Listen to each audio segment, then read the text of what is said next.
It's Charles Barkley with Wayfair. It's outdoor season, and my patio setup better be ready to play. That's where Wayfair wins. Patio seating, umbrellas, and grills, all delivered fast and easy. Shop wayfair.ca now. Wayfair, every style, every home. Or Montreal, the everyday and the extraordinary. The Elias Macco Show on CJAD 800. On this Monday morning, we're going to do a little riff on an editorial published in La Métropole recently, talking about the Montreal Convention Centre. You know where the Convention Centre is. It's right on the,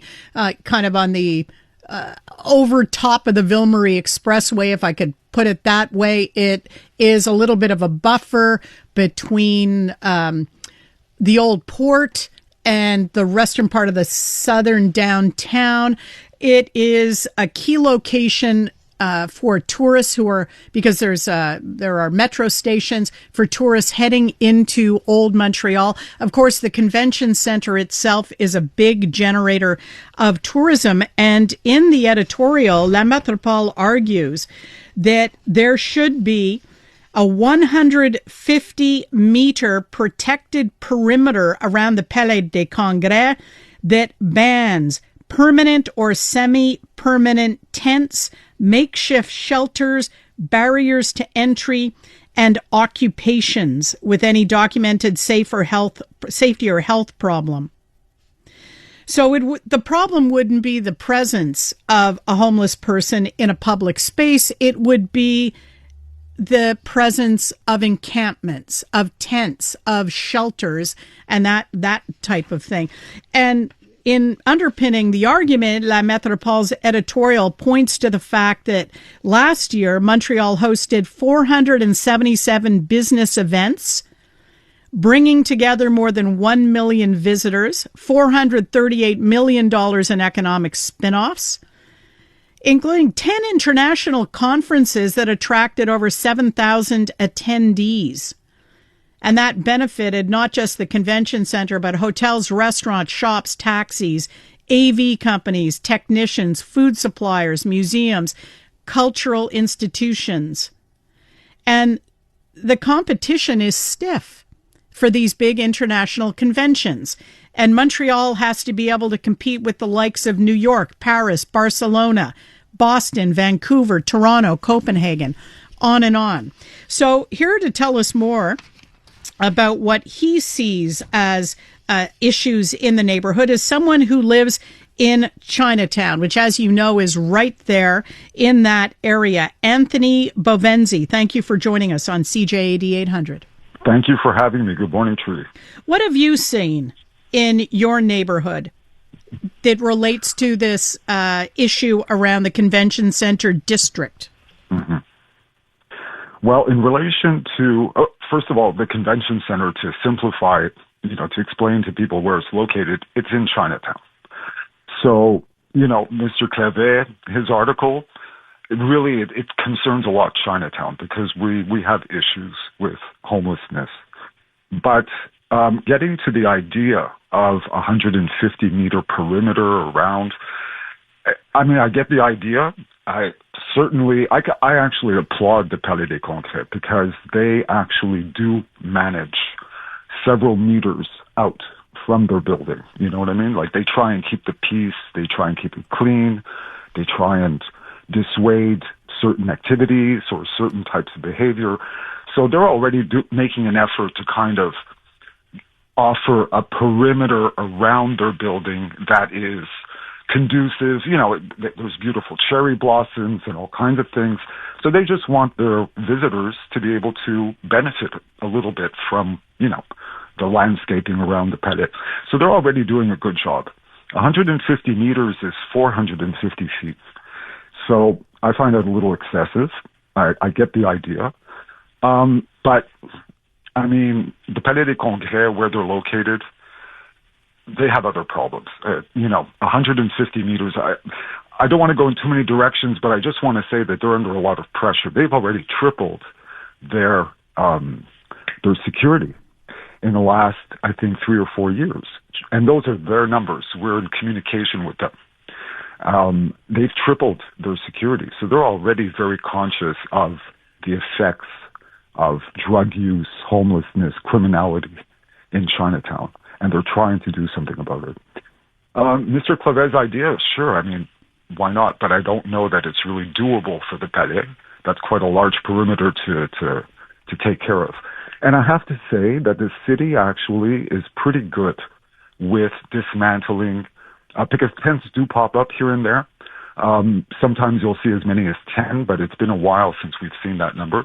The city really is controlling the tent population. You see one pop up or two, and within 48 hours, it's gone.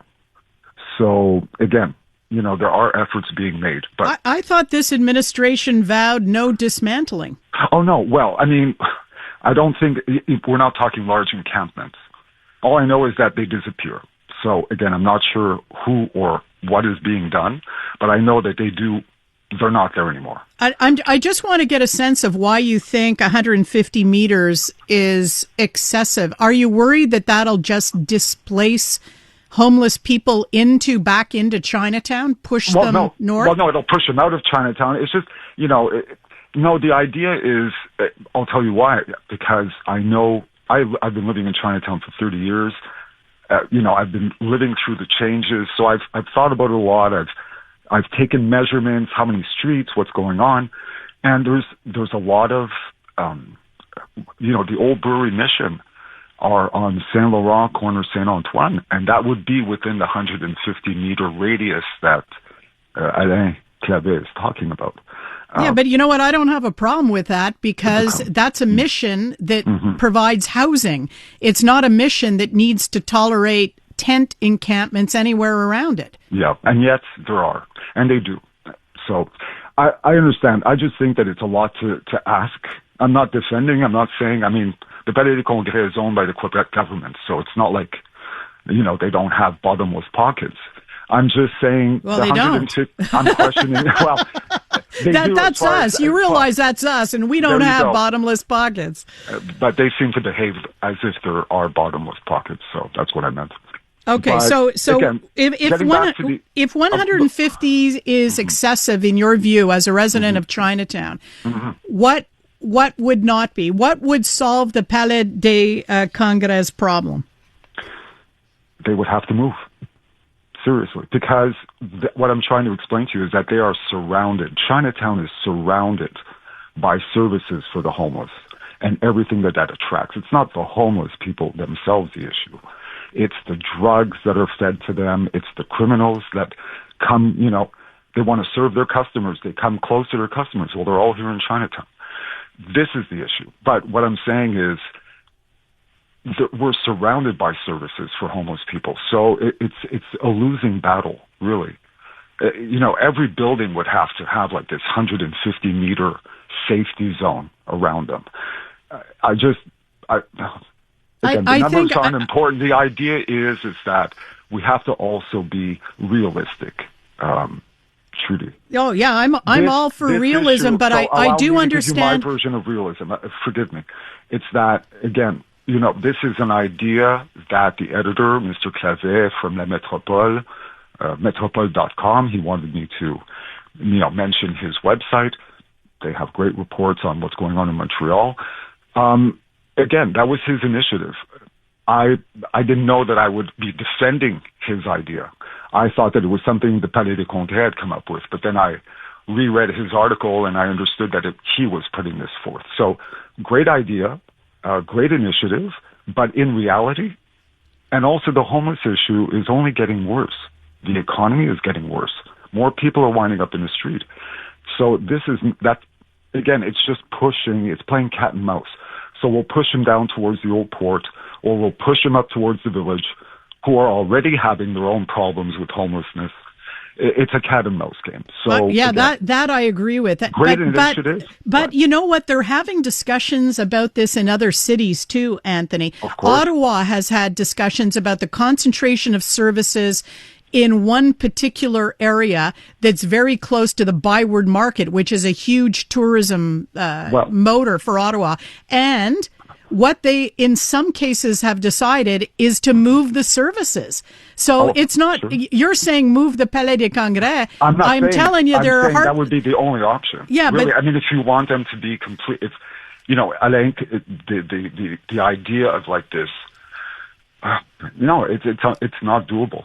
It might not be, but what the point I'm trying to make, Anthony, is I think there are plenty of people in Montreal who have lost patience and would say, moving the Palais des Congrès, why not move the services? Why not move the services and disperse the services so that you don't get that concentration of services that tends to... Trudy, it's as if you were sitting in on our residents association meetings, because that is what we've been saying to the city since we created our residents association 3 years ago.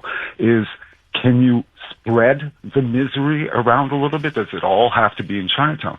Because according to Claude Pinard, who's the mayoress's right hand, he himself acknowledged that 80% of services destined for homeless are below Ontario Street, right? So it's 80% of downtown services are south of Ontario Street. So they're talking about the Village, Chinatown, and Old Montreal. And how's that going to change? Sure, I would love for the city to close a few places, maybe put them somewhere where there's much less density of population. But again, it might be easier to move the services than to rebuild a Palais des Congrès. But you came up with another good idea. Well, you mentioned Ottawa, and I was just recently following up on, in Gatineau, they have a village for the homeless, which are repurposed containers. And we've heard about this for years. Many countries, many big cities in the world, I would rather see that in front of my house than a bunch of tents, for various reasons. It's better for the homeless. It'll give them a sense of community.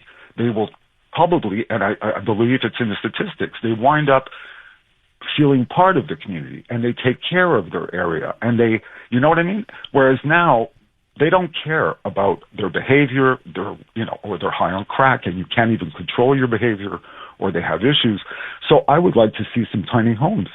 No, I wouldn't be opposed to some experimentation with that, but I'm sorry, Anthony, we are up against traffic. We're actually 4 minutes late for traffic, so I'd love to have this conversation again with you sometime. Thank you for giving me a chance to express my views. All right, Anthony Bovenzi, a resident of Chinatown. It's Charles Barkley with Wayfair. It's outdoor season, and my patio set up, that'll be ready to play. That's where Wayfair wins. Patio seating, umbrellas, and grills, all delivered fast and easy. Shop wayfair.ca now. Wayfair, every style, every home. You've heard the chaos. Now you can see it. Oh my God. Watch all your favorite podcasts from start to finish right inside the free iHeartRadio app. Gets the blood going, huh? Catch every laugh and eye roll on shows like the Tom Green Farmcast and Park the Bus, now with full video. We're building a ramp for Tony Hawk. It's the same hosts and the same chemistry with all the hilarious moments you've been missing right on your screen. Cheers. Open the free iHeartRadio app, search video podcasts, and tap watch. Stories impacting Montrealers. News impacting Montreal. The Elias Macco Show. News Talk Radio. CJAD 800. Nothing like a beautiful, juicy, luscious Quebec strawberry in the summer. If you've ever visited a U-Pick operation, you probably figure, that's how you grow strawberries. They're row after row after row. You take your little container, you and your family move down the row. You have to bend over quite low to pick the strawberries, and you go check out and, have your strawberries weighed or, the size of your container evaluated. It turns out that some Quebec strawberry growers are adopting a new way of growing this plant, a system that they say can reduce loss, protect their plants from dodgy weather, and heaven knows we seem to be having a lot of that in recent years. And it also makes for better working conditions for farm employees. Here to tell us more, Olivier Parent, General Manager of Ferme François Gosselin. Olivier, thanks for joining us on CJAD. Good morning, Elias. Thank you for having me. I would like to, first of all, have you paint a picture because I'm having trouble visualizing this above ground growing system. What does it look like? Yes, it's a new agricultural production technique that has been developed in the past couple of years in Quebec. It's well known in Europe for many years. It's off the ground, so normally we see the strawberries plants are in the ground, but now with this new technique, the tabletop that we call, it's under a shelter, and the strawberries plants are off the ground, are put in pots in substrate, and that's the new technique that we start to use now in Quebec. You say it's in substrate, so this isn't just ordinary soil like you'd find in a field. Exactly, it's different. So we can control irrigation and fertilization. So we have sensors in the pots, in the substrate, so we can put water when they actually need the water. How much does it cost to convert to this type of a system? Because I'm trying to picture, I've been in some strawberry fields that have been gigantic, and I'm trying to picture these troughs at waist height, almost as far as the eye can see. Is it an expensive proposition to convert? Yeah, for sure, because it's probably the only disadvantage of this new technique, because the building costs are very high to build a shelter and to put in all the installation. Roughly, because for us at our farm, we're actually in trials. We have only about 1 acre of tabletops that we're doing right now. So we have few cultivars that we're trying. We have day neutral and also short days strawberries. So for us right now, we're collecting data to confirm if it's profitable and if we have the productivity gain.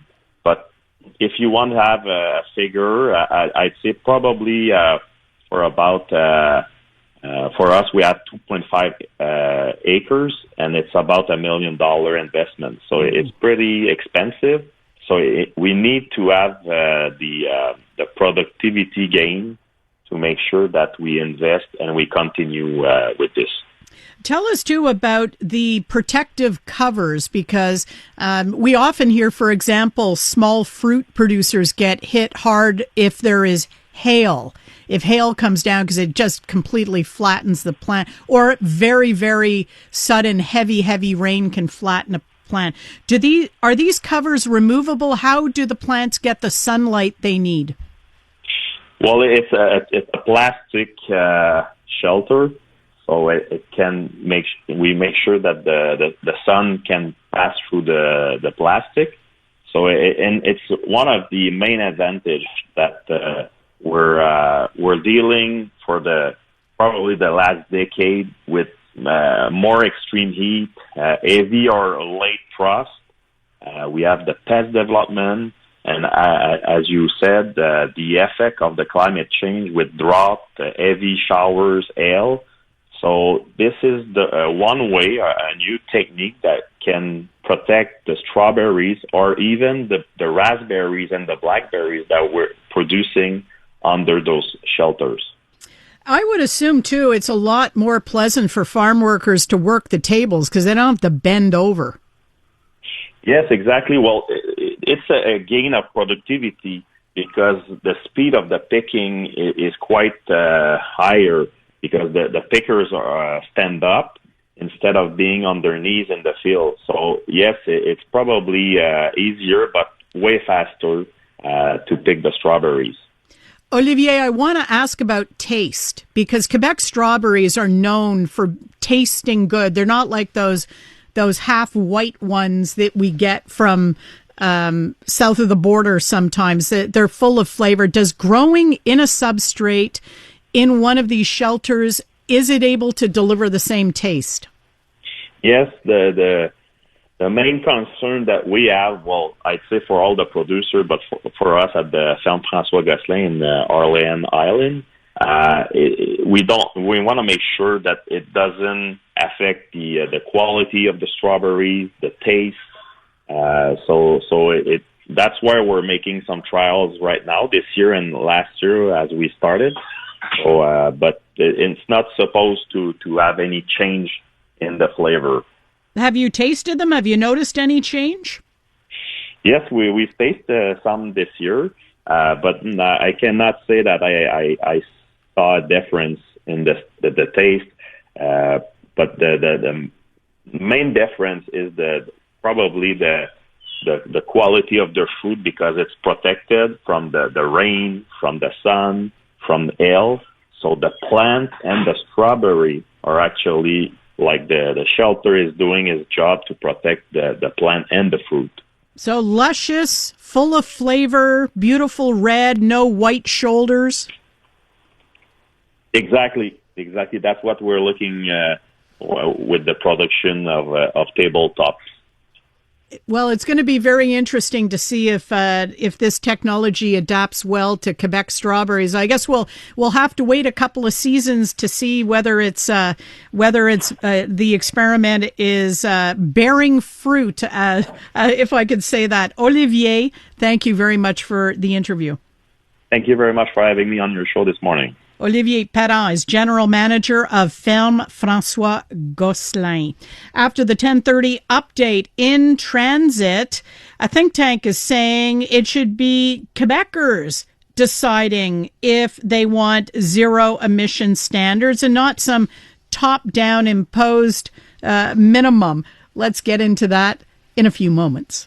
It's Charles Barkley with Wayfair. It's outdoor season, and my patio setup, that'll be ready to play. That's where Wayfair wins. Patio seating, umbrellas, and grills, all delivered fast and easy. Shop wayfair.ca now. Wayfair, every style, every home. Hello, Canada. This is Bryan Adams Radio, hosted by Bryan Adams himself. We'll play a few of mine, a ton of my favorites, and some must-hear behind-the-scenes stories from the world of rock and roll. I'm coming to get you! One thing about doing rock and roll so long is you end up meeting a lot of the people that you admire. Sometimes you even get to work with them. It's only love, and that's all. Bryan Adams Radio. I'm coming back to you. Now available on the free iHeartRadio app. Hey everybody, how are you tonight? Sounds great. The Elias Macco Show, on demand. On demand. Don't miss a thing. Find your favorite clips at CJAD800.com and on the free iHeartRadio app. Well, the provincial government has already decided to revisit those targets that it set for zero-emission vehicle sales, revising the goal downward, and this, a number of years ahead of what the deadline would have been. We're going to talk to a think tank that says the Frechette government should just abolish this approach to encouraging people to acquire electric vehicles and let consumers decide. That's coming up. Listen wherever, whenever, on your radio. Online at CJAD800.com. On your smart speaker. Playing CJAD. Or your phone. Through the iHeartRadio app. Where and when you need us. This is News Talk Radio. CJAD 800. It's Charles Barkley with Wayfair. It's outdoor season, and my patio setup, that'll be ready to play. That's where Wayfair wins. Patio seating, umbrellas, and grills, all delivered fast and easy. Shop wayfair.ca now. Wayfair, every style, every home. You've heard the chaos. Now you can see it. Oh my God. Watch all your favorite podcasts from start to finish right inside the free iHeartRadio app. Gets the blood going, huh? Catch every laugh and eye roll on shows like the Tom Green Farmcast and Park the Bus. Now with full video. We're building a ramp for Tony Hawk. It's the same hosts and the same chemistry with all the hilarious moments you've been missing right on your screen. Cheers. Open the free iHeartRadio app, search video podcasts, and tap watch.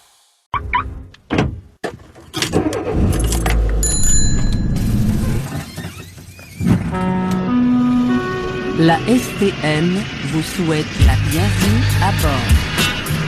On the bus or on the Met, you're in transit on CJAD 800. And on In Transit today, we are taking a look at the approach Quebec should be taking to encouraging people to switch to electric vehicles. We know that the government probably overshot its targets for converting the population of cars to electric by 2035. How do we know? Well, because they're revising the number. They're revising the target. So it looks as though they're already throwing in the towel on what they had originally envisioned. And this is despite rebates, regulations, setting sales targets for manufacturers. But EV sales are falling off. Automakers are taking note of that and saying that demand is not keeping pace with what the government wants to see. The Montreal Economic Institute has submitted a brief to the Quebec government saying that the province should scrap its zero-emission vehicle sales quotas entirely. It says that consumers should be making the decision about the cars that they acquire, and that setting sales targets drives up costs and doesn't reflect the demand out there. Here to explain the thinking is Gabriel Giguère, Senior Policy Analyst at the Montreal Economic Institute, the MEI. Gabriel, welcome. Hi. We had the opportunity to weigh in on this because the government is taking another look at those 2035 targets. Do you think you've got a wedge in the fact that the government is taking another look at them, a wedge in with this argument that it should scrap its approach entirely? I think the government needs to understand that simply because it's not their first time they're revisiting their target. Last September, they decided to switch from 100% of new car sales by 2035 only electric vehicle to 90%. So they already understood a couple of months ago, close to a year ago, that they won't meet the target that they put forward a couple of years ago.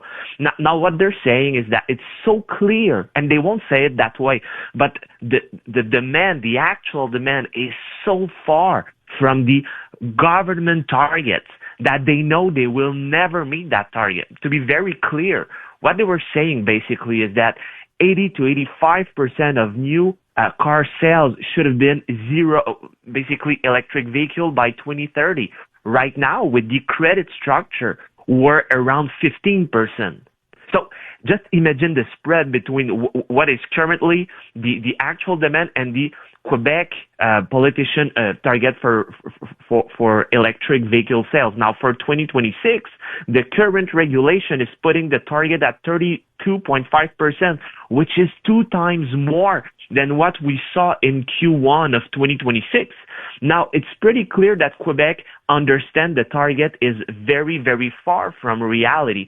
So they try to basically modify those targets by reducing it very, very significantly, while in the meantime changing the credit structure. And I don't want to be too complicated here, but what they will say is that before, if you had a plug-in hybrid, you don't have any credit. Now they understand that they doesn't have any choice but to give credit or to give more credit for a plug-in hybrid when it was not plug-in, just hybrid electric. Well, you didn't have any credit. Now you'll have a bit of credit for a couple of years to make sure that those targets are attainable. But there's a message, a clear message that is not explicit, but I do believe it's clear, is that Quebecers doesn't want that kind of car.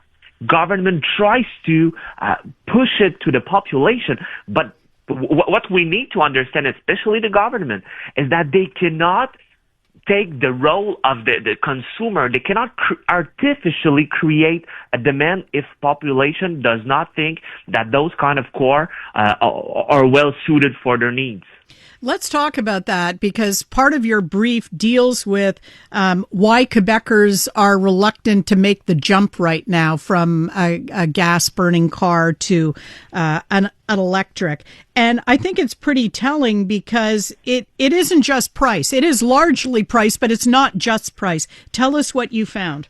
Yes, so price element is absolutely central. When we're hearing experts about electric car that are saying, don't stress because in a couple of years we'll have the parity. An electric car will cost as much as a vehicle, a conventional car with gasoline. The reality is very, very far from that. So it's a couple of $1,000s more. And so when we're looking into the recent analysis made by the Quebec government, and I think it's a very interesting one. When we're looking into conventional car with an autonomy of approximately 640 kilometers, we can think about a Toyota Corolla, for example, Camry, or other car. Well, the moment that the electric car will cost as much, so less than right now, so as much as a conventional car, will be around 2047. So it's in more than 20 years. If you're looking into previous analysis made by the Quebec government, it was supposed to be around 2030. So we understand that those promises are only promises. So so it's why for 71% of people, they're not buying electric car because it's simply too expensive. Now, one Quebecers out of two is not considering those kinds of car because there's a lack of infrastructure recharge. And I understand that, especially if you live in rural region. Maybe you don't have one at your home. Maybe not a lot of infrastructure are available for you. So it's a very clear concern for a lot of Quebecers. And then again, close to 1 out of 2 think that those cars are not well suited for the climate, for cold temperature. We all know that sometimes we can we can have minus 30 degrees. So those cars are not the best suited. So those kinds of elements really affect the sales of electric car. And what we saw was very, very clear. After Q4 of 2024, it was the all-time high for electric vehicle sales in Quebec.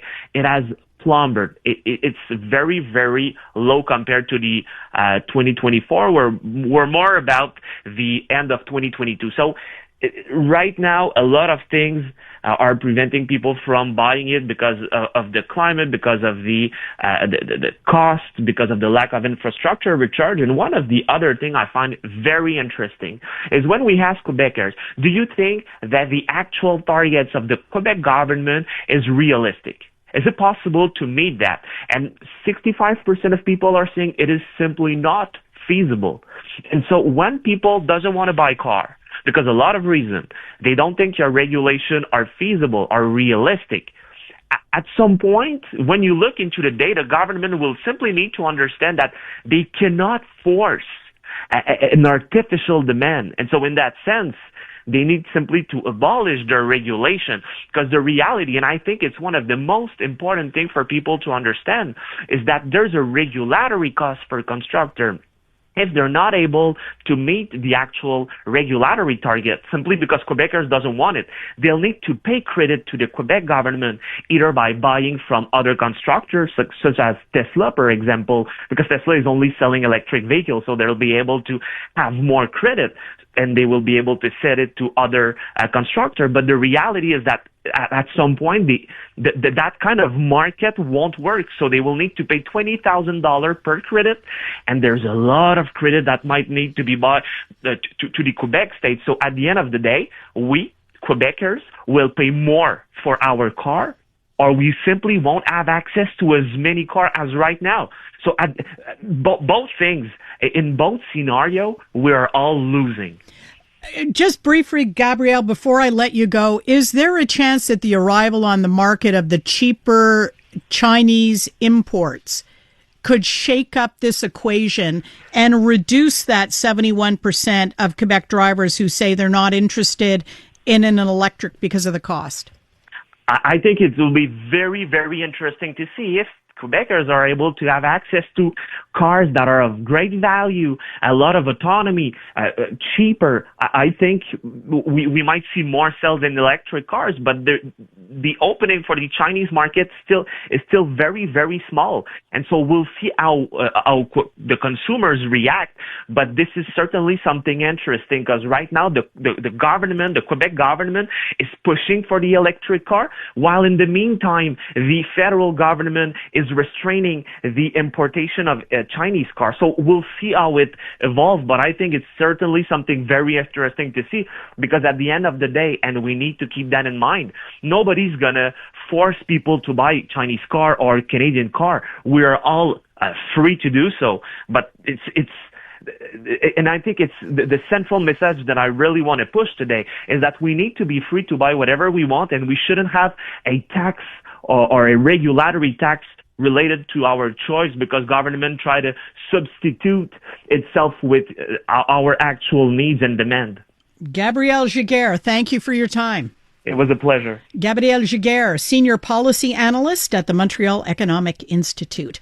After our traffic report, we are going to be checking in with a cabinet minister, a federal cabinet minister, as the feds open public consultations on artificial intelligence transparency. It's Charles Barkley with Wayfair. It's outdoor season, and my patio set up, they'll be ready to play. That's where Wayfair wins. Patio seating, umbrellas, and grills, all delivered fast and easy. Shop wayfair.ca now. Wayfair, every style, every home. iHeartRadio is throwing it back. 2010s, the decade. To the days of huge hits and unforgettable anthems. A non-stop stream of the biggest and best. Drake, Rihanna, Beyonce, Katy, Gaga, The Weeknd, and more.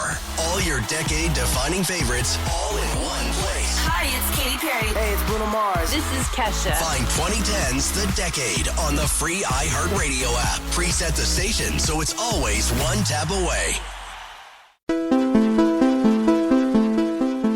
Breaking news. Considered.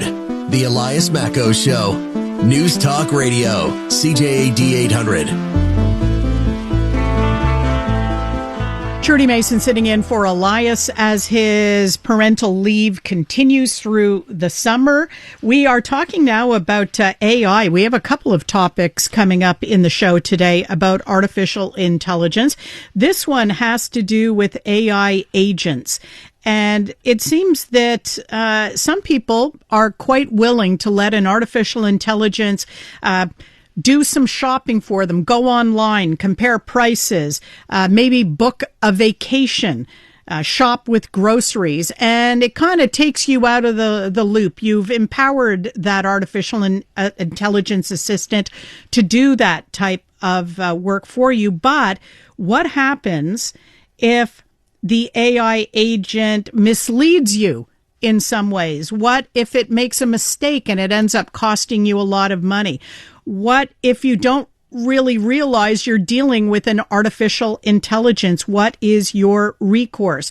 The federal government has opened public consultations on AI transparency, and here to tell us more about them is the Minister of Artificial Intelligence and Digital Innovation, Evan Solomon. Welcome to CJAD 800. Great to be back. Hi, Trudy. How's it going? Very well. And I'm pleased that you were able to join us to background this for us. What are the worries driving this public consultation?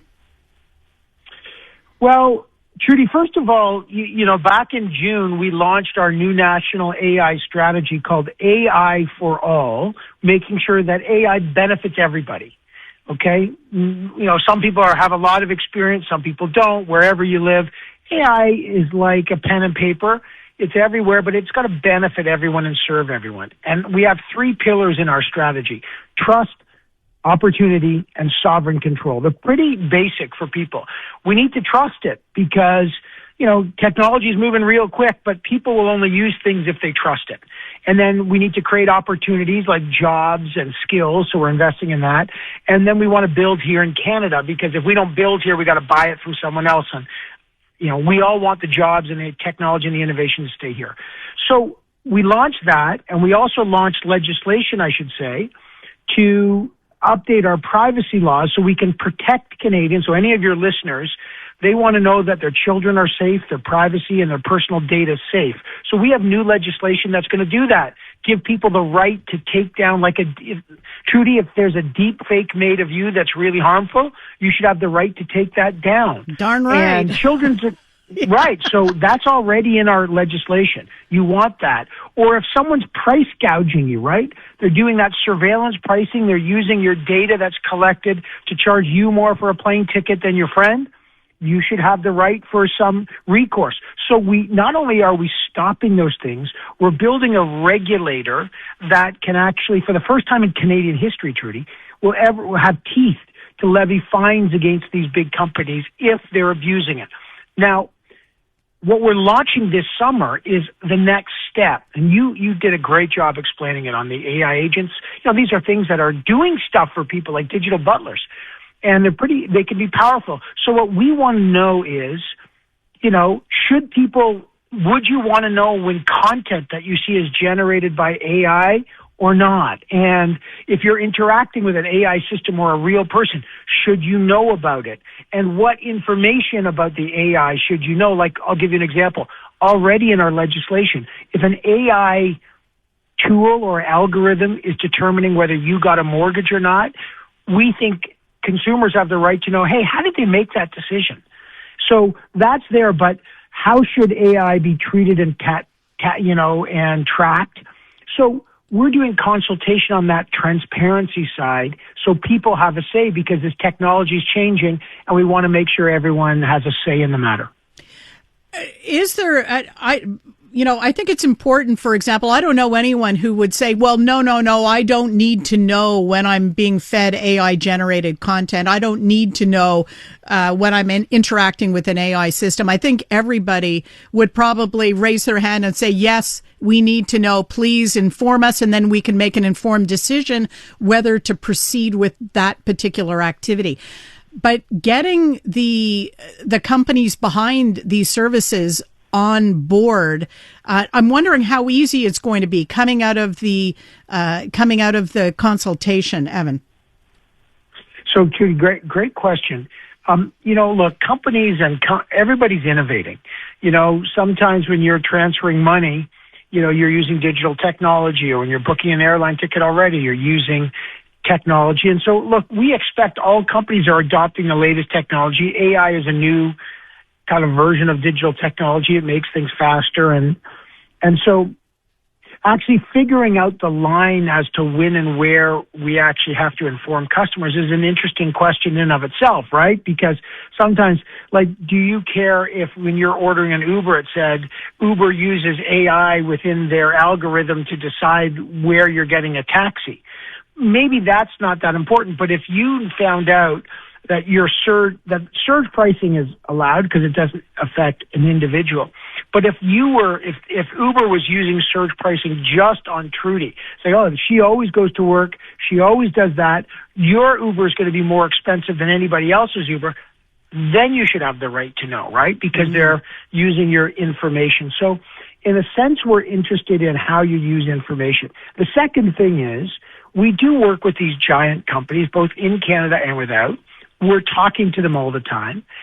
We need a regulator. Our privacy laws, Trudy, were invented before the iPhone. They're 26 years old. And so we need to make sure that our laws and our regulations step up so we can protect our citizens and we can make sure that the system Canadians want is the system that we're going to get.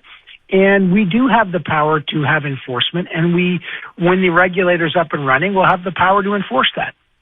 Have you had a sense yet, because the public consultation period launched a few days ago, do you have a sense yet, Evan, of who is taking an interest in this? I'm just wondering, are you going to be hearing from consumer groups? Are you going to be hearing from the tech people, or, from the tech side? Are you going to be... I assume ordinary Canadians who have an informed opinion might want to weigh on this too. Who's going to be speaking with you? So everybody and all of the above. And we want that. This is a public consultation. So, part of the reason, Trudy, that I'm so glad you're doing this is we don't have to be a tech expert on this stuff. In fact, it's doubly important that folks that don't necessarily work in the sector but are impacted by this stuff, your say matters as much as anybody else's, because we want people to feel safe, secure. It's your money, it's your data, it's your privacy. So we encourage everyone. Let me just give you an idea of how much interest there is. Trudy, last year when we were developing the national AI strategy, AI for All, the trust, opportunity, sovereign control strategy that we've got, we had 11,500 submissions. These were long. These took like a half an hour surveys to fill out. It was the largest feedback that we had in our ministry ever, okay, in years. And so we expect that this is, there's a lot of, AI creates a lot of optimism, and people are excited about the opportunities in medical care discovery and to improve services for people. So that's great. There's a lot of people that are concerned about jobs, job loss, and what about their personal information. Those are super valid. There are concerns about how we're building the infrastructure here in Canada, like data centers, the benefits of them, and how we're doing it right. So the first and foremost step is we know all that, so we need people to talk to us so we can build this right. This stuff is important to build the economy of the future, but we've got to build it so Canadians benefit. And people, your listeners, are like, okay, I've heard a lot about this. It's going real quick. I want to make sure that Canadians benefit. I benefit. My kids benefit. That we have jobs. That's why we're investing in things like skills training. That's why in the fall, Trudy, we're going to launch a national AI literacy program for every single Canadian, free of charge, to give everyone, the kind of foundational elements of AI fundamentals that everyone needs to understand this, because it is moving so quick. So we're investing in skills and education, 90,000 job placements for young people that we're paying for to give young people experience working. So all this stuff is part of it, and this consultation, Trudy, is one aspect of it to make sure that this stuff is not developed by a tiny group of people in Silicon Valley, but all Canadians have a say. And I hope, Evan, it's going to be hurry hard on the sovereignty aspect of it, too, because if I think there's one thing we're learning, being neighbors with the Trump administration, is that we have to chart more of our own course on so many fronts. So go hard on the sovereignty, Evan. I know you sing it. No, but here's the thing that I want your listeners to know on AI, because I often get the question, like, how can we compete, or how the U.S., we are going hard on sovereignty. There are only 4 countries in the world, Trudy, that have these things called large language models. So when people think of ChatGPT, that's a large language model, or Claude, all those big. Only the United States has got a bunch. China's got a bunch. France has one, and the only other country in the world with one is Canada. We have Cohere. They got an office in Montreal. They got an office in Toronto. And Canada's the pioneers of AI. We have more than 3,000 companies working in AI. We're one of the world leaders in this technology. We can build sovereign, we can build right, and we're doing that. And our AI for All strategy invests billions of dollars in Canadian innovation, Canadian small and medium-sized businesses, because, you're like literally hitting the nail on the head. We got to build here to benefit here. Minister Solomon, thank you very much for the interview. I appreciate your time this morning. I know you're busy. My pleasure anytime. And I hope the listeners get involved in that survey. We love hearing from people. All right. That's Evan Solomon, Minister of Artificial Intelligence and Digital Innovation. Coming back after the news update, ER overcrowding continues, and it seems to me to be even worse this summer. iHeartRadio is throwing it back. 2010s, the decade. To the days of huge hits and unforgettable anthems. A non-stop stream of the biggest and best. Drake, Rihanna, Beyonce, Katie, Gaga, The Weeknd, and more. All your decade-defining favorites, all in one place. Hi, it's Katy Perry. Hey, it's Bruno Mars. This is Kesha. Find 2010's The Decade on the free iHeartRadio app. Preset the station so it's always one tap away.